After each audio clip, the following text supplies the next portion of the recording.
ભારત પાકિસ્તાન વચ્ચે ક્રિકેટ મહામુકાબલાની ઘોષણા થઈ ગઈ છે। જી હા, આવનાર એશિયા કપમાં જોવા મળશે ક્લાસિક ટક્કર। 9 સપ્ટેમ્બરથી શરૂ થનારા ટી20 એશિયા કપમાં ભારત અને પાકિસ્તાન વચ્ચે મેચની મંજૂરી કેન્દ્ર સરકારે આપી દીધી છે।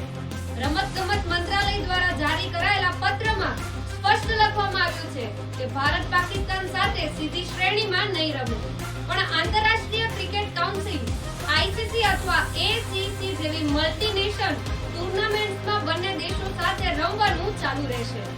ટીમ ઇન્ડિયા પણ તૈયાર છે। ટી20 એશિયા કપ માટે સૂર્યકુમાર યાદવને કમાન સોંપવામાં આવી છે અને ટેસ્ટ કેપ્ટન શુભમન ગિલને પણ ટીમમાં સ્થાન મળ્યું છે। ભારતનો પ્રથમ મુકાબલો 14મી સપ્ટેમ્બરે યુએઈની સામે થશે, જ્યારે પાકિસ્તાન સામેની મેચની જાહેરાત ટુર્નામેન્ટ સમયગાળા દરમિયાન થશે। સૂત્રો અનુસાર 14મી સપ્ટેમ્બરે ભારત અને પાકિસ્તાન વચ્ચે ટક્કર થઈ શકે છે। ચાહકો માટે આવનાર સપ્ટેમ્બર યાદગાર રહેશે, કારણ કે મહામુકાબલાની તૈયારીઓ શરૂ થઈ ગઈ છે। ભારત પાકિસ્તાન ફરી એકવાર મેદાનમાં આમને સામને જરૂર આવશે।